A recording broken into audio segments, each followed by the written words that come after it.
Alright YouTube, what's up? I'm Multi-Apples and today we will be playing some MLB The Show 22. So yeah, let's go ahead and get started. How's everyone doing today? Hope you're all doing well. Today I'm doing well, thanks for asking. Playing against the Colorado Rockies in this game. I'm a pitcher for the Pittsburgh Pirates.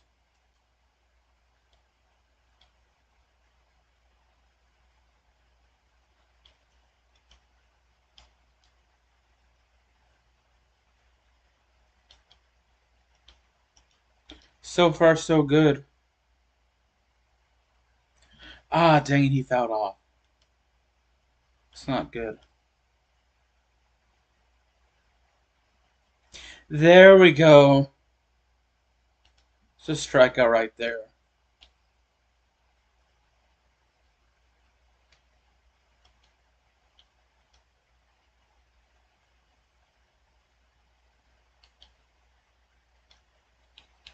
Alright, he swung. Well, he missed. It wouldn't have mattered if he swung or not. That was a strike.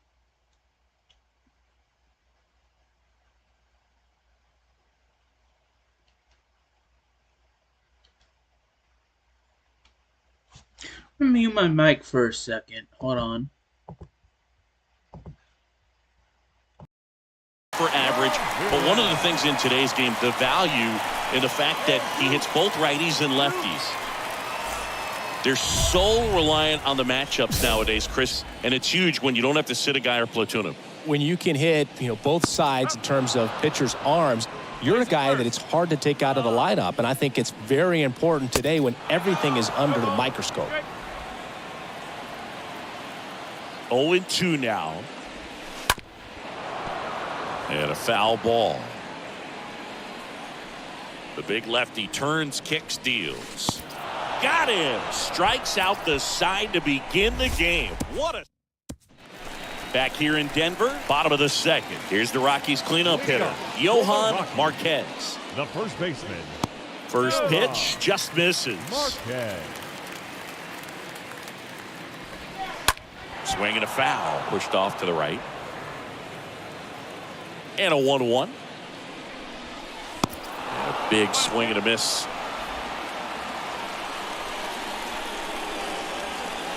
Just missed the inside corner, and that's ball 2. Just missed. Really good take, especially with 2 strikes. And a swing and a miss. One gone here. Been a pretty rough start to this series for him at the plate. 3 strikeouts in the first game yesterday, another one right there. They've clearly got a great plan for how to deal with this guy right now. Zach Veen stands in. Alright, I'm back. So how's everyone doing today?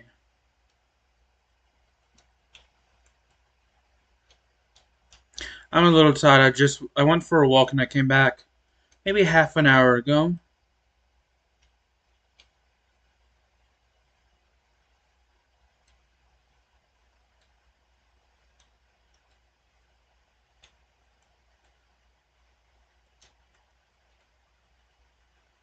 So yeah.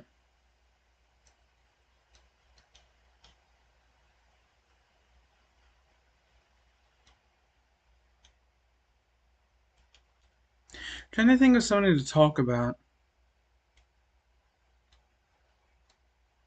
I watched NXT TakeOver Halloween Havoc this past Saturday. It was 2 days ago. Oh man, some of the wrestlers I wanted to win their matches didn't. I wanted Oro Mensah to become the new NXT North American Championship.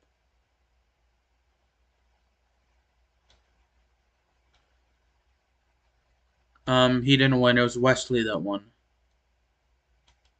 I wanted Ilya. What?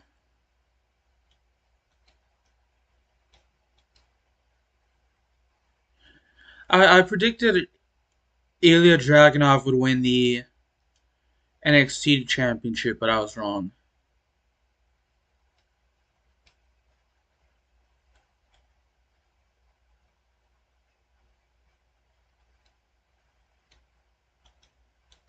That's a swing and a miss.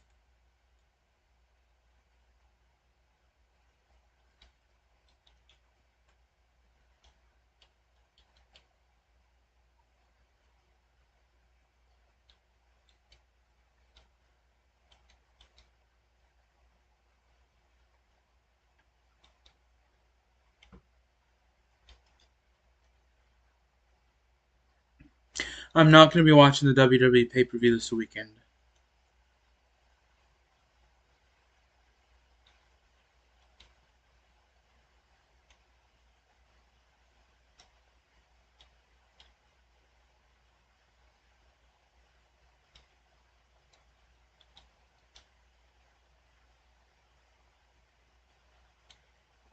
Alright, let's throw the curveball now. See how well we do with that. There we go.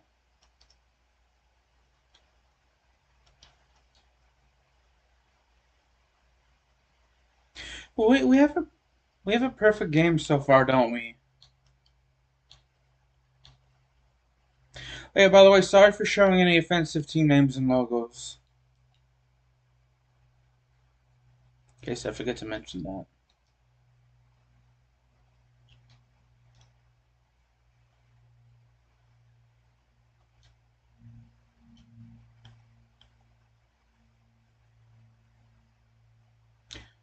Oh, I thought that was going to be a hit. Thankfully, it wasn't.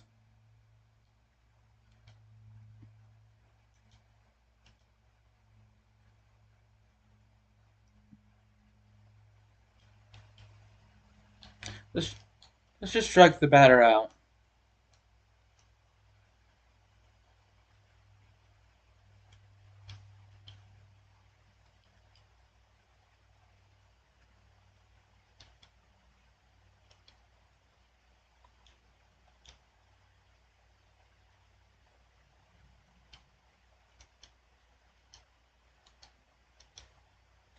Alright, hopefully we can strike him out here.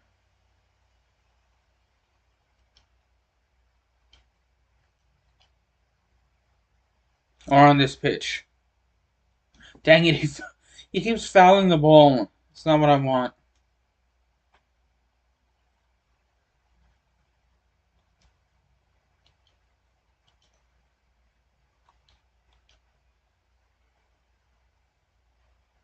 Yes, he finally missed there. We have a perfect game through 4 innings. I have some pure alkaline and electric water with me.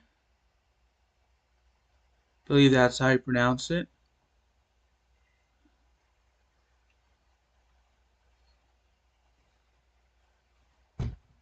So yeah.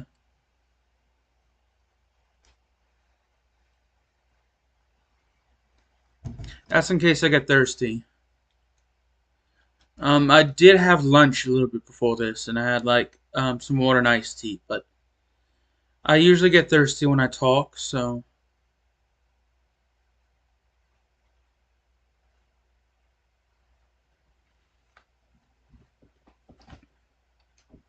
Alright, good catch.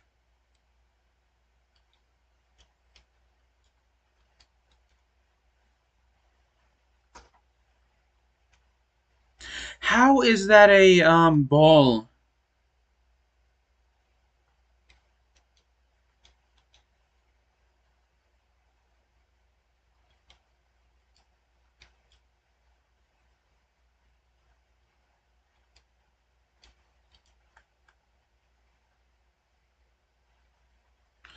Oh, I got lucky there on that pitch.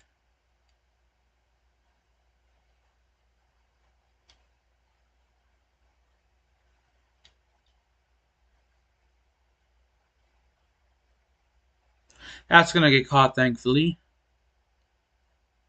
So wearing my Orange Cassidy t-shirt, and I'm a fan of Orange Cassidy, the professional wrestler.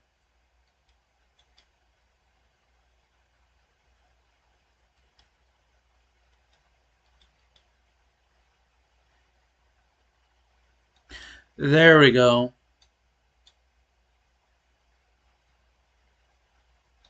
And a strikeout to end the 5th inning.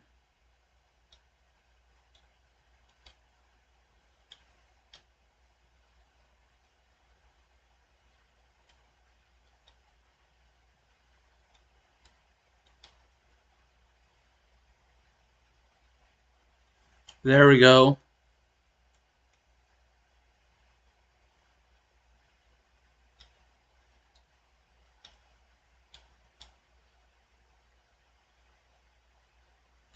And a strikeout to start the 6th inning, so back-to-back strikeouts for us. Move my face cam a little to the bottom.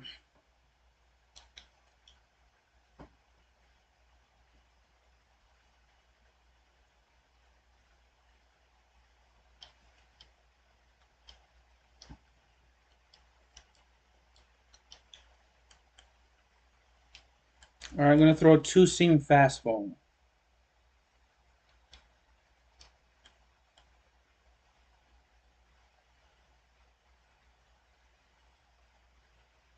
There's an out.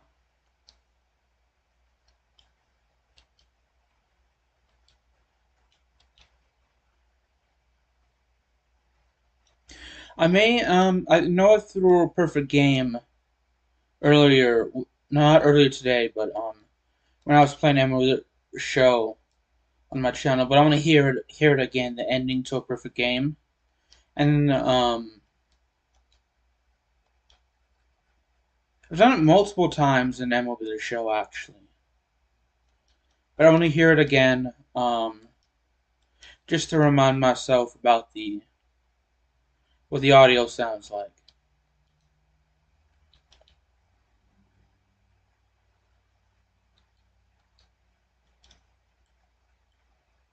And that's if I can get to the 9th inning and still have a perfect game.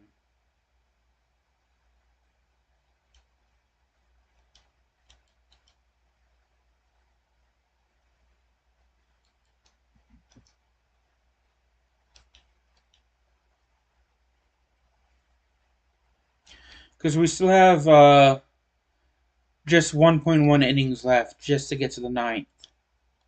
2.1 innings left just to actually get to the end of the game. That's going to get caught.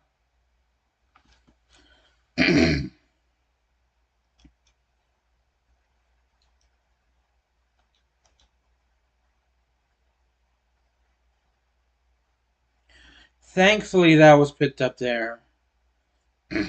I'm a little weary of throwing the curveball this late in the game.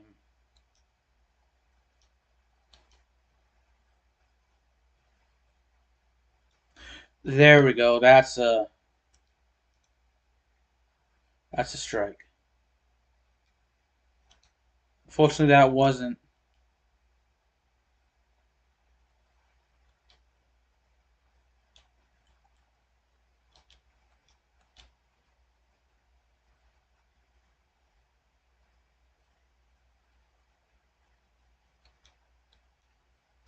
I want to go for the career strikeouts record, but I don't think I play MLB The Show enough to actually get the record into before MLB The Show 23 comes out.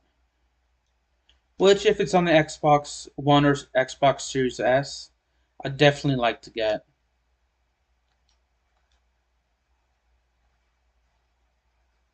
Yes. Which, if the last year and this year's version of MLB The Show have been, it should be on Game Pass, and I have Game Pass.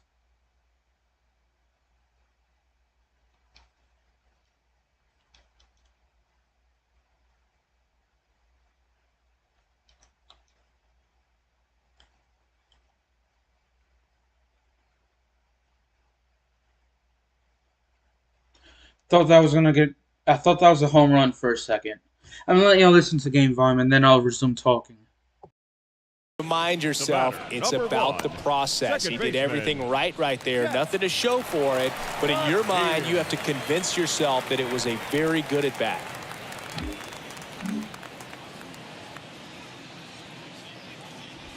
They want to make sure they have the opportunity to put this pitcher in the history books. They're going to make the play. Next offering is in for a strike. The other way, and it goes just foul. Next pitch misses. 2 balls, 2 strikes. That's to third. Throw over to Bowers. Rockies down to their final out. You know, he's been so great today. Really just throwing whatever the catcher puts down. I mean, hasn't shaken off the catcher very much at all today. Collins now at the plate as he swings through strike 1. The next offering misses, and the count is 1-1. Late that time, and it's strike 2. Next pitch downstairs, 2-2.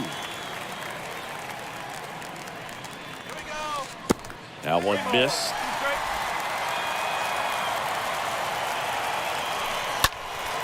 Fouled off. He was late. Just 1 strike away. Swing and a miss. Got him. A perfect ending to a perfect game. Just unbelievable. I was nervous up here in the booth. I can only imagine what his teammates and even he felt out there on the mound closing this thing out. Everyone will remember this perfect game, and it'll be notched in Cooperstown forever.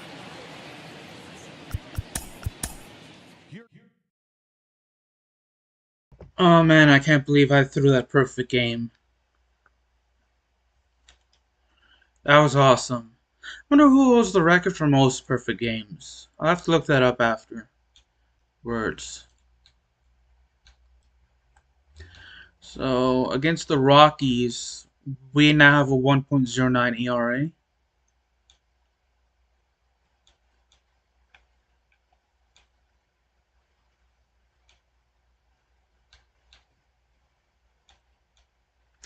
So, actually, yeah, I threw a perfect game against the Cincinnati Reds my first season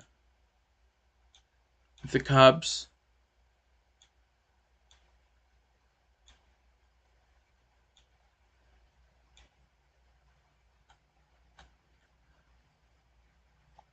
Let's see. Let's go to some of my statistics. I played my first 2 seasons were Chicago. Well, I have 1,615 career strikeouts. The 2025 season, I played Chicago with the Chicago Cubs and the Pittsburgh Pirates. And then this season and last season, I played with the Pittsburgh Pirates.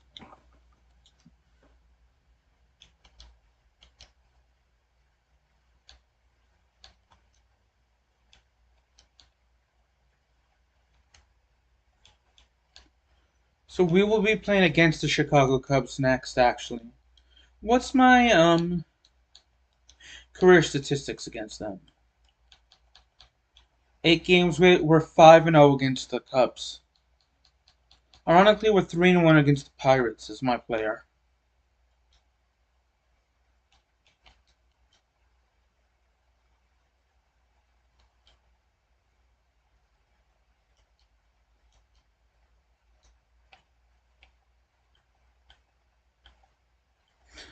So for this season, we have 230 strikeouts already.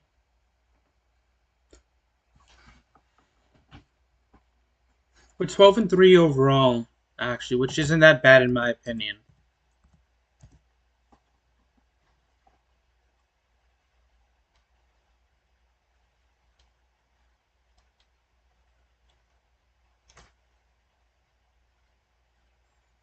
And how awesome would it be if we throw back-to-back perfect games?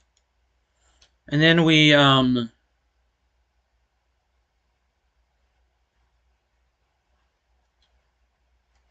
it against the former team I played on.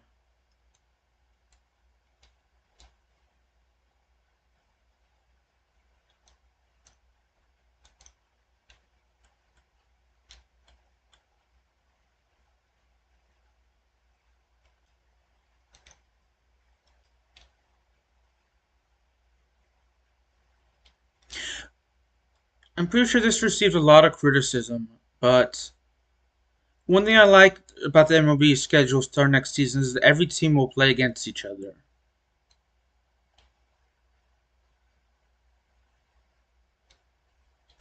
course, my favorite team in Major League Baseball is the Los Angeles Angels.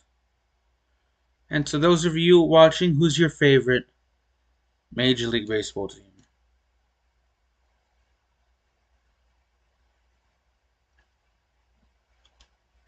All right, that is the end of the first.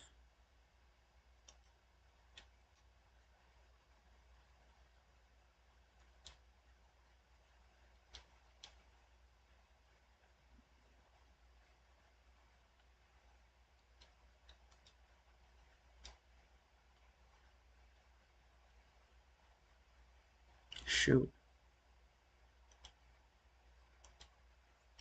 Okay, that's good.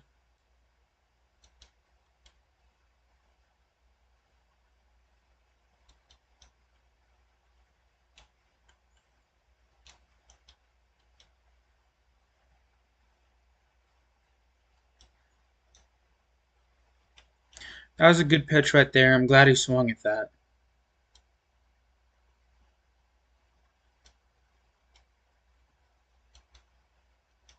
Of course, it's going to be the Phillies versus the Astros in the World Series. Philadelphia versus Houston. The Los Angeles Angels did not make the playoffs, so I was hoping. I'm pretty sure Colorado did. So I was hoping either Colorado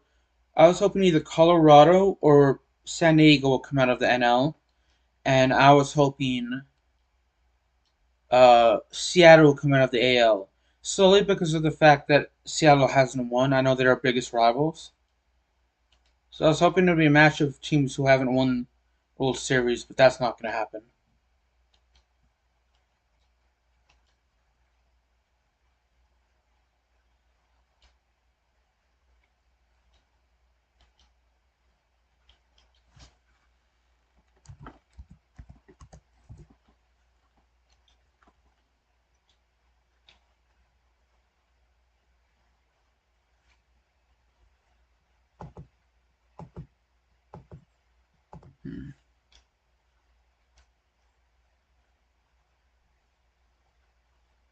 There we go. There's a strikeout.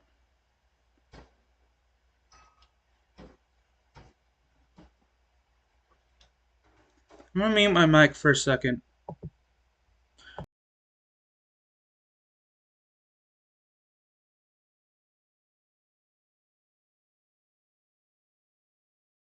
All right.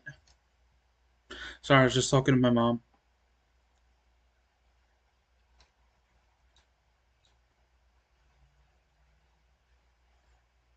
I maybe I'm biased, but I thought he went around.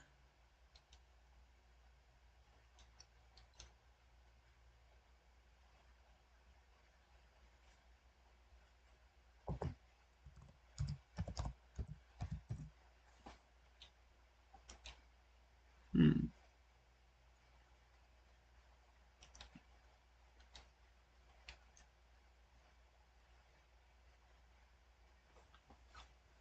The NHL and NBA started up. Uh, I mentioned in previous videos I know two. Uh, I've met now three NBA players. I met Ray John Tucker. I actually had a class with him at the University of Arkansas at Little Rock. Um, and he played in the NBA for several teams. He signed with Melbourne United, so unfortunately he didn't. Well, I'm glad he's playing in Australia. You know, don't get me wrong. I just wish he would be playing in the NBA since that's like the highest level of basketball. I met Joe Johnson, who I think is retired now. I'm not entirely sure. Um, Met him in an airport once in 2019. I actually have the photo in my trip to Spain and Gibraltar video I have on my channel, which I'm going to link to if anyone wants to actually um, view it.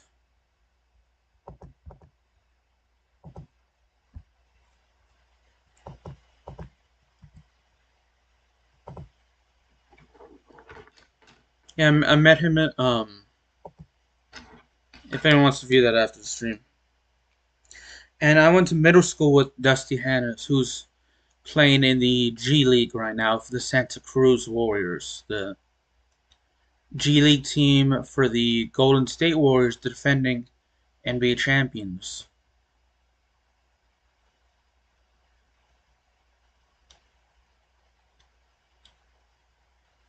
I've not met an NHL player. I did. I didn't talk to him, but I'm pretty sure I saw the former Major League Baseball player Randy Johnson at an airport. It's either him or Roger Clement or Robert. Sorry, Roger Clemens. I'm confusing Roger Clemens with Roberto Clemente. May he rest in peace. Never got the chance to meet Roberto Clemente.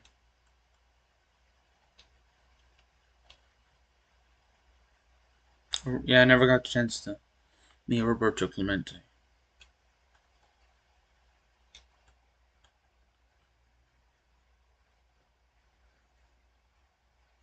But I didn't have a conversation with the baseball player I met.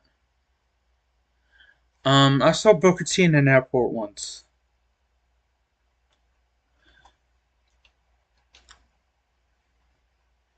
Didn't disturb him.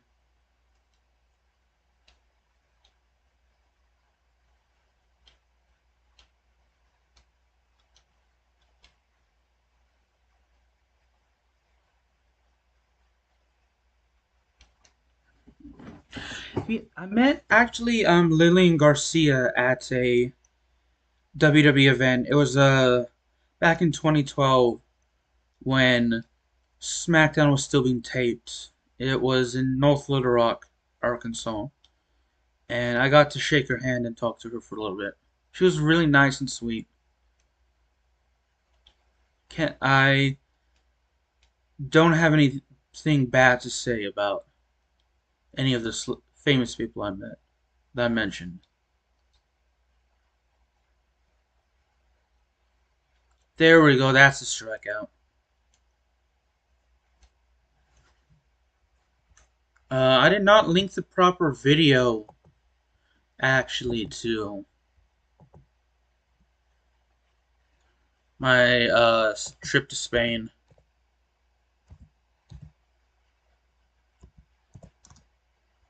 Give me a moment and I will.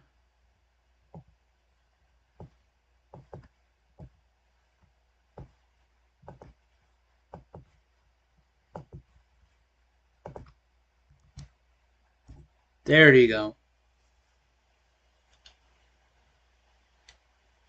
That's for anyone who wants to see it.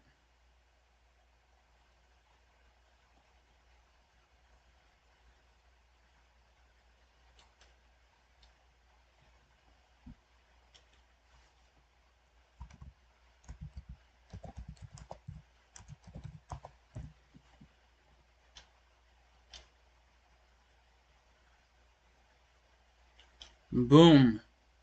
Got a strike there.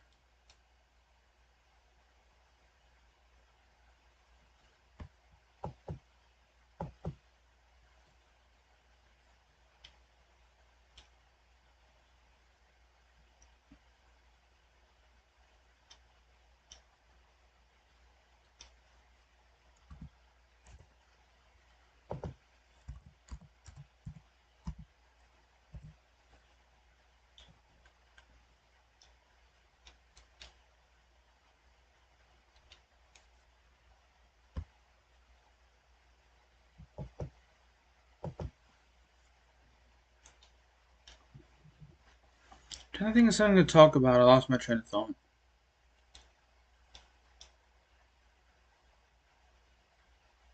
I did have negative interactions with two celebrities. Gold Glove TV and the Syndicate Project. They're both YouTubers, so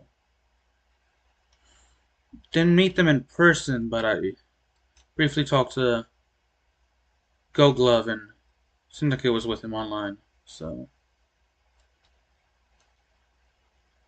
I'm no longer I was a fan then, but I'm not. I'm no longer a fan of either Syndicate or Gold Glove TV.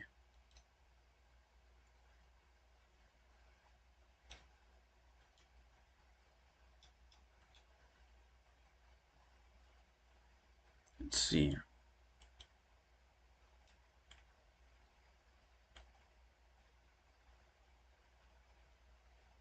That's gonna get caught. It's currently 2:18 p.m. on October 24th, 2022.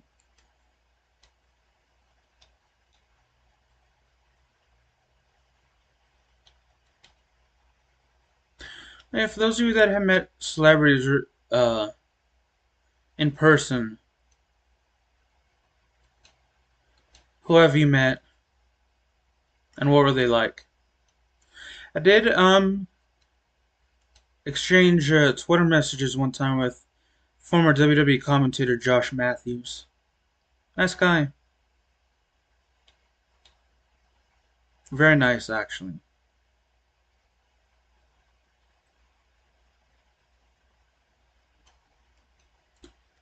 So let's see. I don't know what to talk about.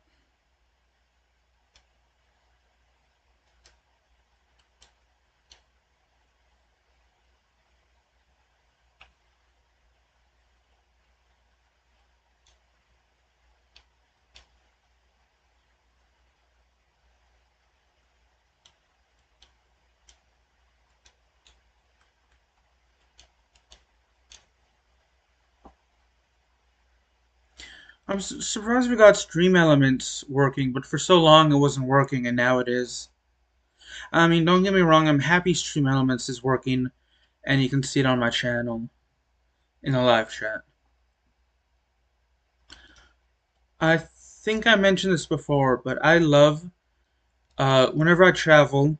I sometimes when I'm eating a meal, I love just setting my phone down and just playing a random video I've uploaded or streamed. Usually it's either premiered or streamed, and I love like just going through the live chat again of the video.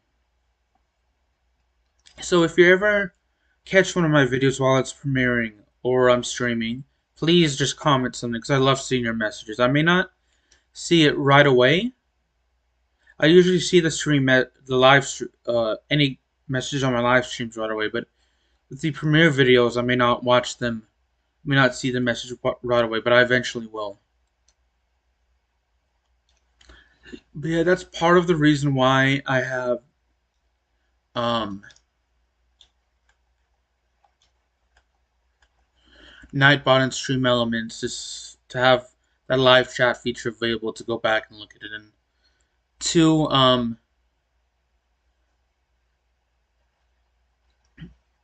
two channels on my desktop that I like to uh, type emotes with in the live chat. So if you ever see them, those are my two channels. So yeah, helps with the watch time too.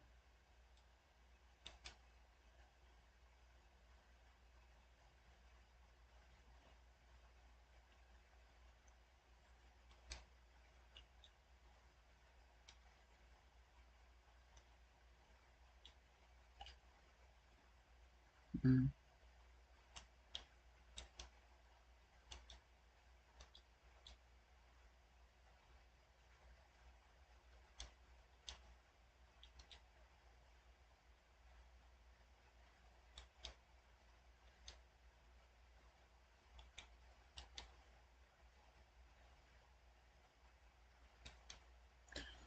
All right, that's gonna be a catch. Hopefully, please don't be a home run.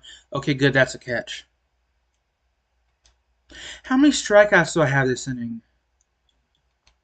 Or this game, actually? 12 strikeouts. I'm doing better than I thought in terms of strikeouts. Wait, have I given up any hits or walks? One hit. Dang it, I was so hoping for a perfect game.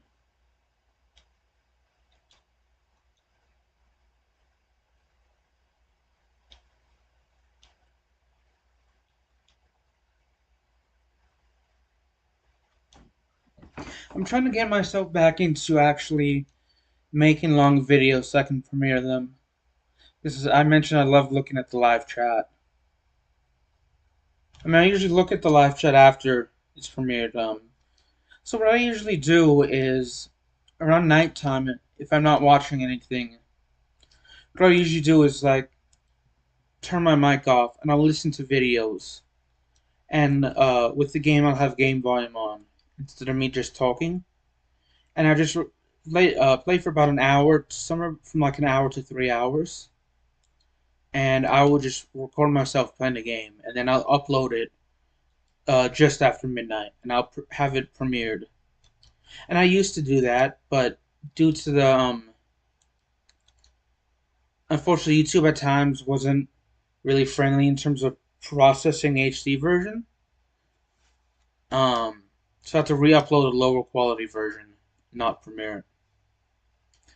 But I would and then sometimes the file size would be too big to actually process in a reasonable amount of time. So I just stuck to shorter videos. And then times I used to upload longer videos because I didn't have good internet to stream. But now I have great internet,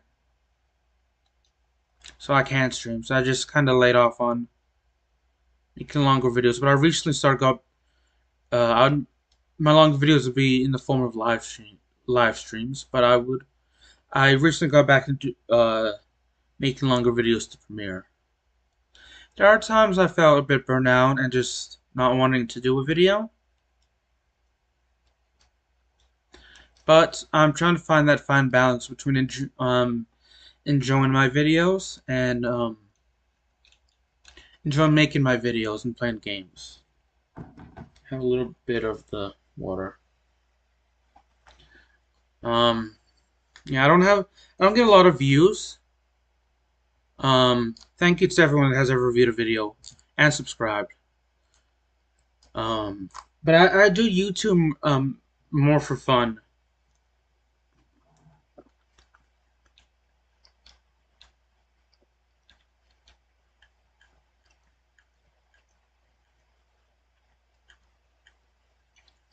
Yeah, more so for anything than for.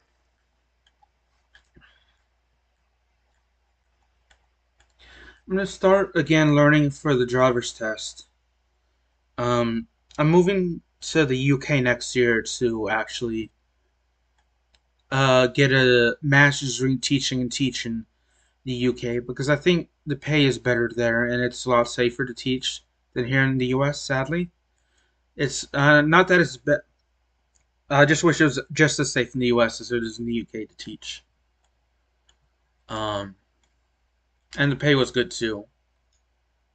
Um, so right now I'm just focusing on actually losing weight, and I'm gonna start. Um,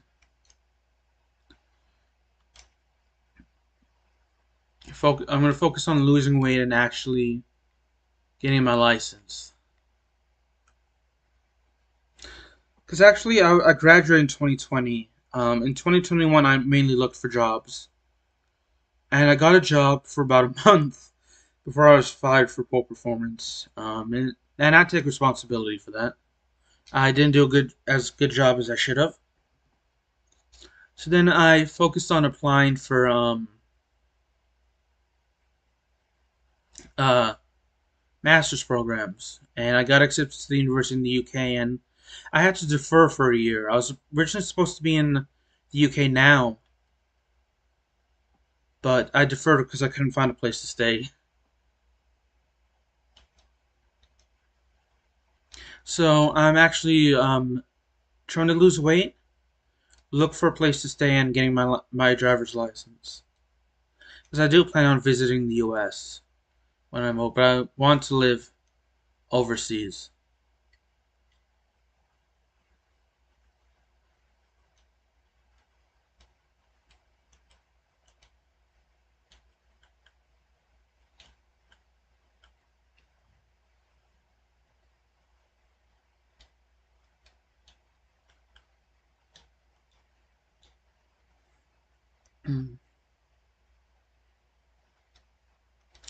and I got my bachelor's in mass communication, but by the time I graduated um, university, I graduated from the University of Arkansas at Little Rock, I realized I did not want to have a career in mass communications because mainly I would like to work for ESPN, but in order to get there, I have to work at local news stations, and that requires a lot of writing, and I'm not very good at writing because journalism requires writing skills, and the kind I did was more so video editing and film production, and film production is more so is too an unstable, too much of an unstable job market, and I didn't want to teach film.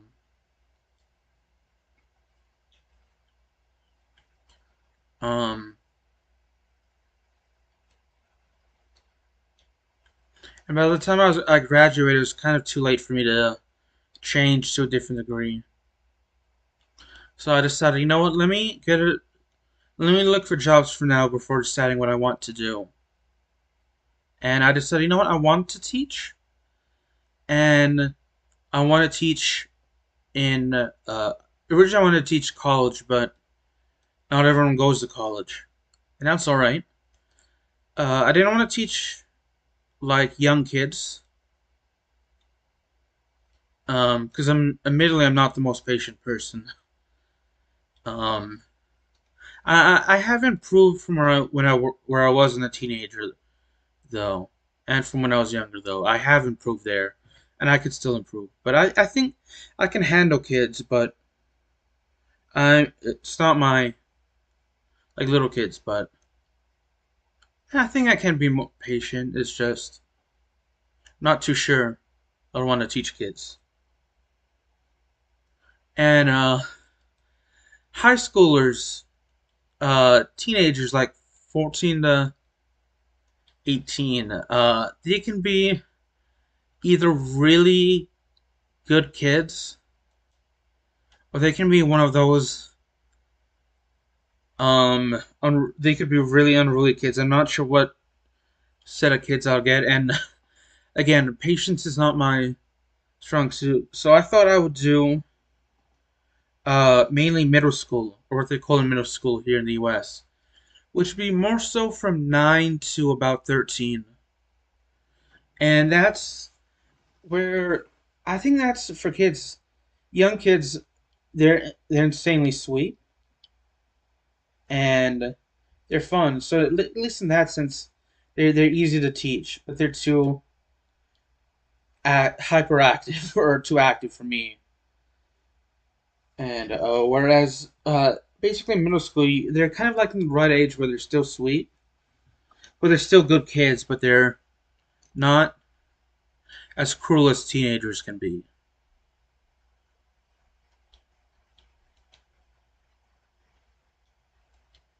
So yeah.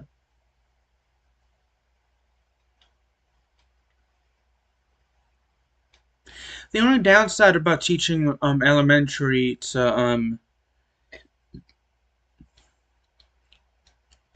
uh elementary to high school is the fact that I don't get to choose my hours, and the pay isn't as good as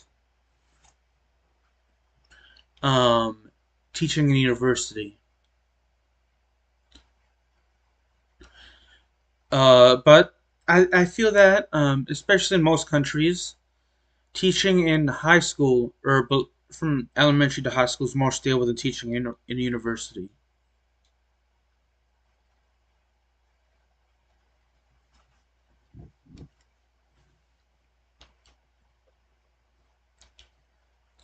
Honestly, if I got to choose a specific subject to teach, I would love to teach any history or geography subject. I love history.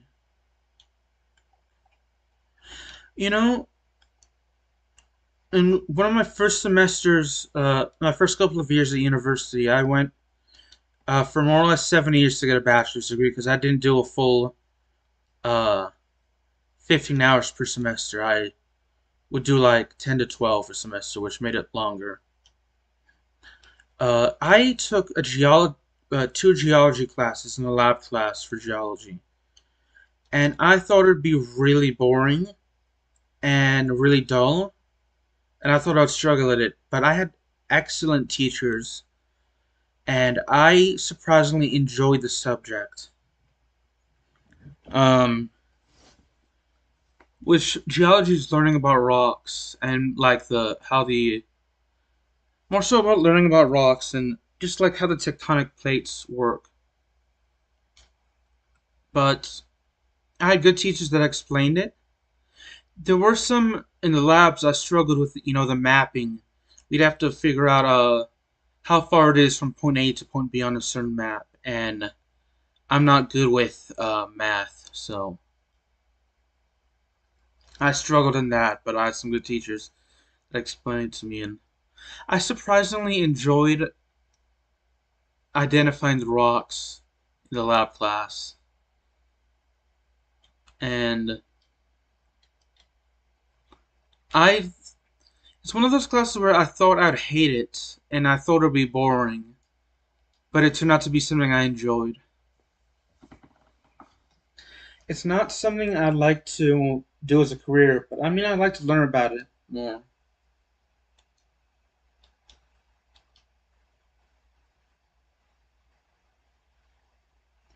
It's never really good at English um, in my English classes. I mentioned I struggle to write, and it's not that my spelling is good, but in terms of punctuation, I can really improve. I just struggle to put my ideas from thoughts to struggle writing down my ideas. And often in English classes, you'll have a word count, and I struggle filling out the word counts. So,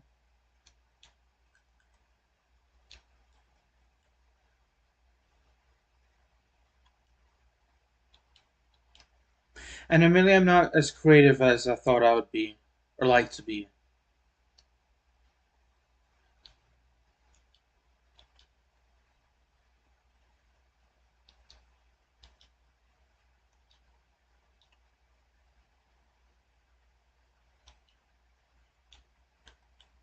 I didn't really take any other science classes, but I would have. I'm sure I would have liked biology, or but I'm sure I would have liked biology, which is the study of life.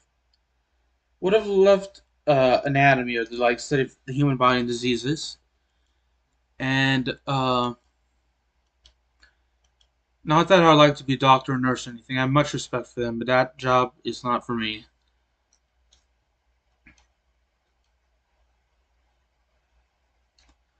Um, and I like astronomy, but unfortunately, that involves a lot of math, and I mentioned I'm not very good at math.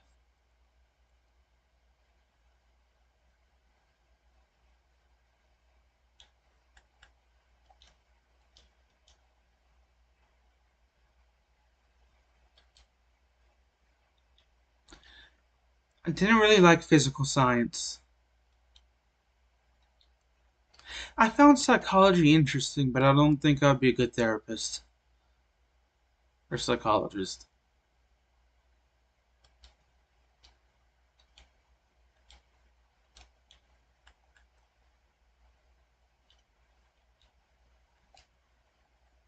Let's see.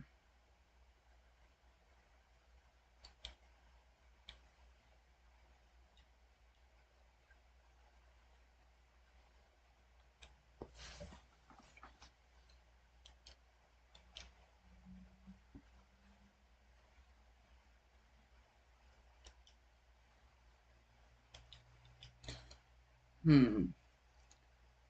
Can't really. I like learning about the oceans. Can't really think of what other kinds of sciences there are.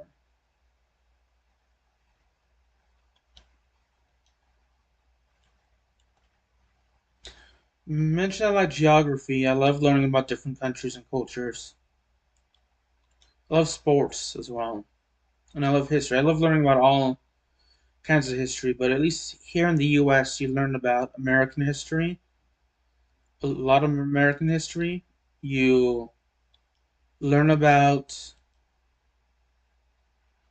really, they cover world history, not as in depth as I'd like it to be, but and then you learn about like the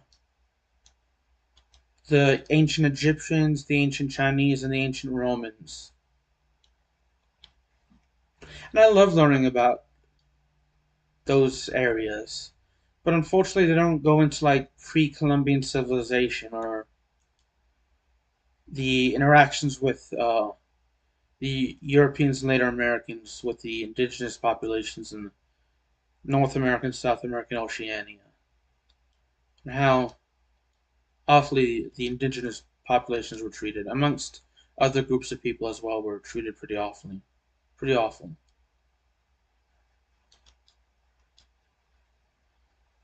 And they don't go too much into African history, um, which I think is which I would like to learn more about. I'd like to learn more about pre-European contacts in Oceania, um, and North and South America, and I would love to learn more about African history, which I can, and I think I have learned a little bit more about pre-European North and South America. I love learning about history or prehistory as well, and like life before humans.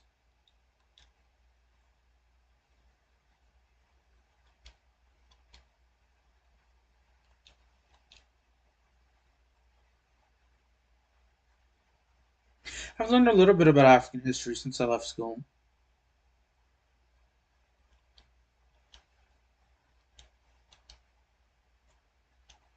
I'm getting taken out, aren't I? Yep.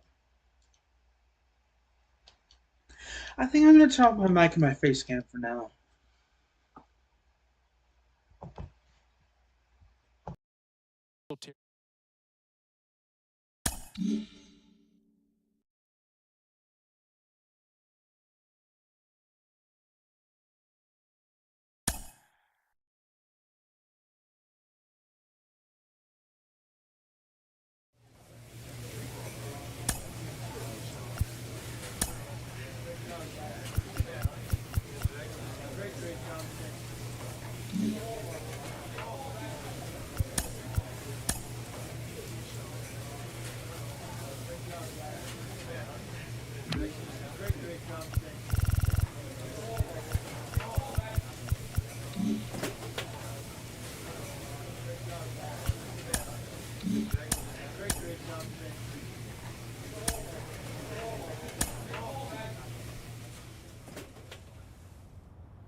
A manager checks in with his ball club.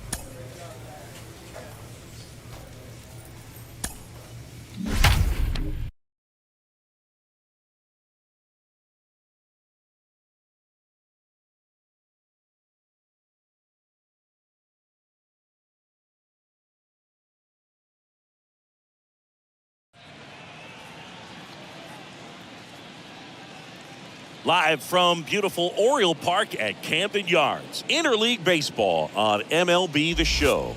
It's the Pittsburgh Pirates taking on the Baltimore Orioles. Along with my partner, Chris Singleton, I'm John Shambi. And Chris, it's trade deadline day. Always an interesting day on the MLB schedule. Usually a lot of excitement for fans and stress for the front offices. What about the teams and specifically the players? Boog, I think there are three perspectives. You're that guy that's saying, hey, I want to get traded somewhere, maybe to a contender, maybe to a place that I have an opportunity to play every day. On the flip side, you're that guy that's very content with where you are. You've heard some rumors, perhaps. You can't wait until the deadline has come and gone and you're still staying put.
All right, just about set to go.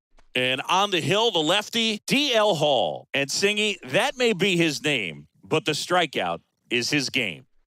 Well, Boog, I can tell you've been working on that one, but yes, you are right. This guy's strikeout per 9, over 11. I mean, that's just getting it done. There are a lot of strikeouts in that other lineup, and when you look at what he's able to do, man, it's going to be a fun one to watch today. Bottom of the first, and stepping in, the rookie left fielder, Hoyt Escobedo. There's the strike up high. Strike one. Curveball over for a called strike. Well, he didn't like those first 2 pitches. Now in an 0-2 hole, he's going to have to battle. Hope he gets a mistake. One guy that was really great once the count got to 2 strikes, Miguel Cabrera. Here we go, Orioles.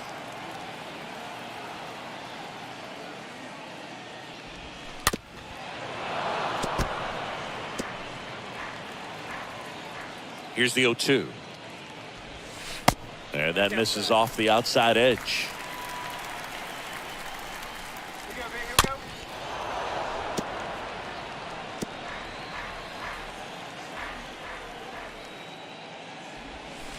Chases the changeup in the dirt.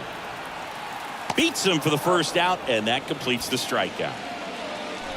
Batting second, the third baseman, Colson. Now the number 2 hitter, Colson Montgomery. And that's in there for strike 1.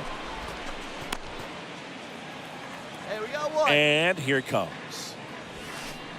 That's a strike, and it's 0-2. I understand you want to try to gauge that guy's fastball, but you also have to be aggressive and ready to hit in your zone. Now you're in a tough spot. Swing and a miss. And he's down on strikes. 2 down. And now, Ramon Urias. 2 down, nobody on. Strike 2. Here comes a pitch. And there's a foul ball.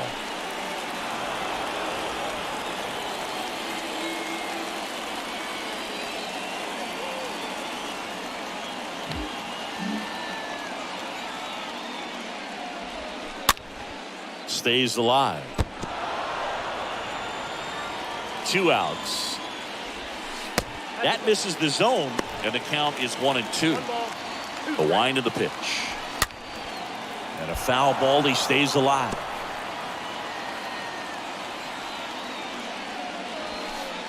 And it's fouled away.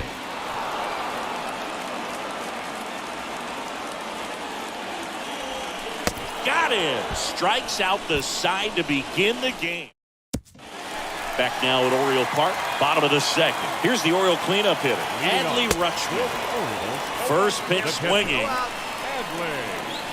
And now the 0-1. To the right side, Bowers picks it up. He takes it on his own and quickly one away in the second. Batting fifth, the first baseman, Ryan Mountcastle. Here's Ryan Mountcastle. Hey, we got one out here.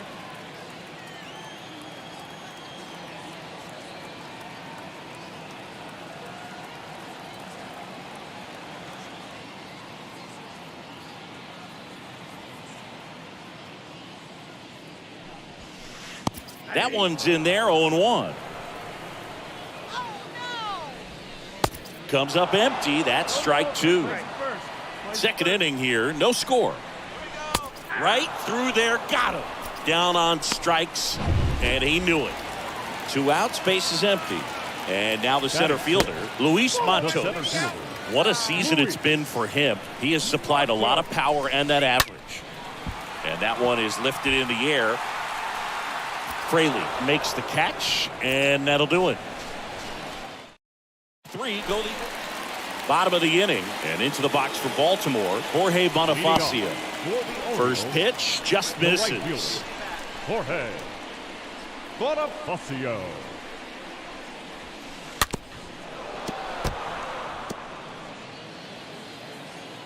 The big lefty turns, kicks, deals. There's a line drive to left field. No trouble here, puts it away for the out. And there's one down. Jalen Miller, the next to hit for the Orioles. Lifted in the air, right field. Makes the catch for the out. So next to hit for Baltimore, Miguel Iraldo. In there for strike one. And the pitch. This one popped up. Foul ground, first base side. And that is that. Up, 3 down. Back here in Baltimore, ready to go, bottom 4. Now the left fielder, Point Escobedo. Pitch misses inside, ball 1. High in the air, out to right. Soto under it. And it's caught for the out.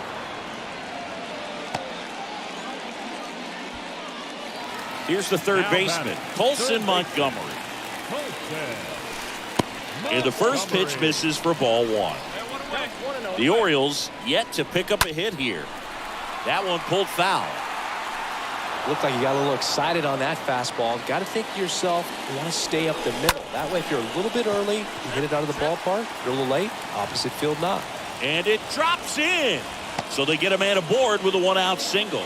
Well, that's one of those knocks where you almost expect to get some jabs from your teammates when you get back to the dugout. That's a ball that a lot of times you'll see the shortstop or left fielder be able to get to if it hangs up in the air long enough. But right there, it just died and found a way to drop in on the green stuff with base hit. And you can feel this crowd waking up a bit here as the guys are starting to make some noise with their bats. Love how he let that ball travel, trusted his hands. Nice job of going the other way.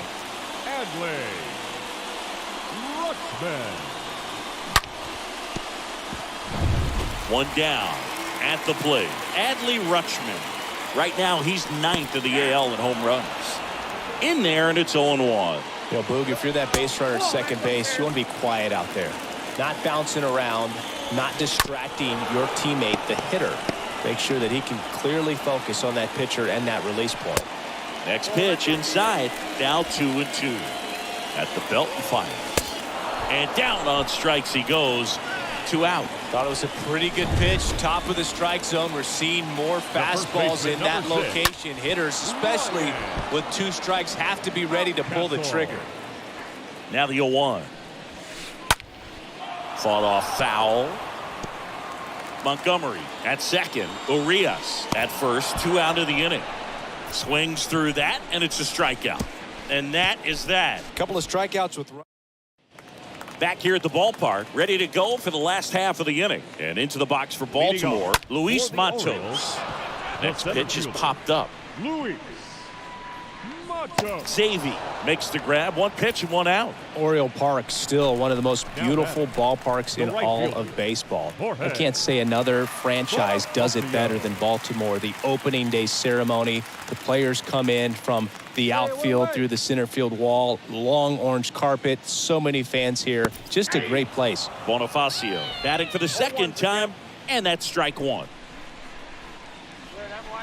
And he's down 0-2 as he swings through it. That signature warehouse in right field as well.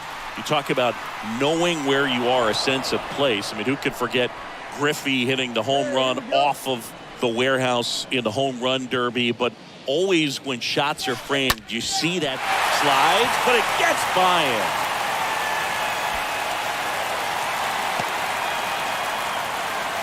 Well, that certainly feels good when you can win the at-bat after being down in the count, up against it with 2 strikes right there. Just one of those seeing eye base hits through the infield. He just kind of rolled over on it a little bit, but sometimes those can find a hole and get you a knock. Swing and a miss. It's a ball and 2 strikes. Swings through that one. It's a strikeout. Picks up strikeout number 7.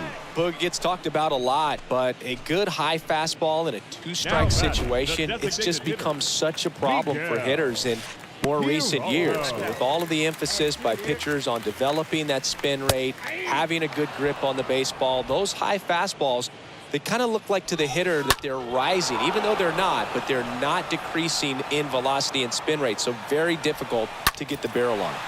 Hit pretty well in the air out to center. That is the inning. Bottom of the 6th. Here's the Orioles leadoff hitter, Hoyt Escobedo. For the Orioles, The pitch. the left fielder, Hoyt Escobedo. 0-1. The pitch. Boog, that hook's looking pretty sharp today. Just a solid pitching performance so far, and I really think it's because of that curveball. The pitch. Got him. Leadoff man retired in the 6th.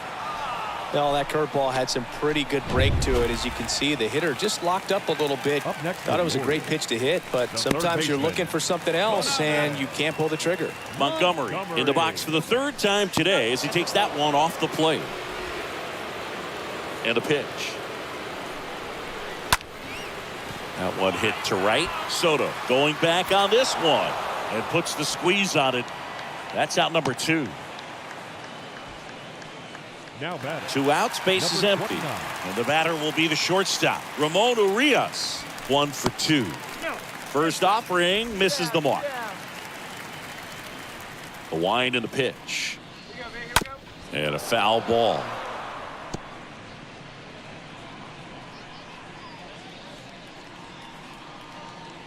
The 1-1. Ripped on a line. Stretches out and hauls it in. And welcome back. And here is Adley Rutschman. Leading off for the Orioles. And first offering The is catcher. fouled off. Adley Rutschman. Next pitch is popped up. Bowers settles underneath it. Drops into the glove. And there's one away. The first baseman, number 6, Ryan Mountcastle. And now the first baseman, Ryan Mountcastle, who's 0 for 2 with a pair of strikeouts. First pitch, and he just misses. Definitely a frustrating day for the offense, but when they look at it, this guy's had his best stuff. He's painting the corners, working on the edges and changing speeds. Just a difficult one. You tip your cap. Next offering is in for a strike. Now fly ball to right center. And he makes the catch. Out number 2. 2 outs, base Now is batting, empty. center And next for fielder, the Orioles, Luis Matos. And he swings and misses, and it's 0-1. And a foul ball.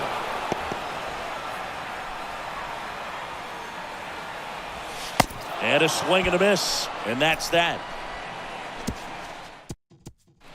Back now at Oriole Park. Now it's the right fielder, Jorge Leading off Bonifacio. for the Orioles. Strike 1.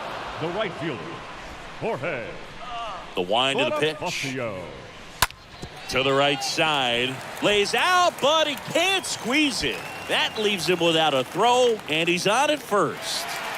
Here's Up the next second for the baseman, Jalen Miller. The second baseman, Jalen Liner, base hit. Miller. Lead runner holds up. They're at first and second with nobody out. The batter, Miguel Iraldo, The designated the next hitter. to hit for the Orioles. Miguel. Swings through that one, Iraldo. 0-1. Strike on the inside corner. Next offering is fouled back. The 0-2. Swing and a miss. Struck him out. And that's the first out. Well, it can be so tough as a hitter to pull yourself out of an extended slump, one that lasts for several games, even a week or more. No, right now, he's really in one, so I'm sure his mind is all over the place, racing, having a hard time sleeping. Chavis racing over to make the catch. Next to hit, Colson Now batting, Montgomery. third baseman. 1 for 3. Colson And that one fouled off. Montgomery. Left-hand hitter waits. And that skips in the dirt. 2 outs. Couple of base runners at first and second. Next offering is fouled back. He swings and fouls one off. 2 on, 2 outs. Stays alive. Rolled softly, but that goes foul. Also really good at bat. What I like about this guy, his bat stays in the zone. And he got him. Strike 3, and that'll retire the side. Back here in Baltimore, bottom 9. Now here is Ramon Urias. For the Orioles, the shortstop. Number Next 29. pitch is popped up. Chavis under this one. I got it. Me. And a quick out, number 1. That was a good pitch to hit right down the heart of the plate. Had pretty good timing The on it. catcher, Just got number underneath it a 36. little bit and popped it up. Adley. Here's Adley Rutschman. A switch hitter batting right. First offering, and it just misses. One down, base is empty. High fly ball out to center field. Fraley drifts towards it. He's got it. 2 away now.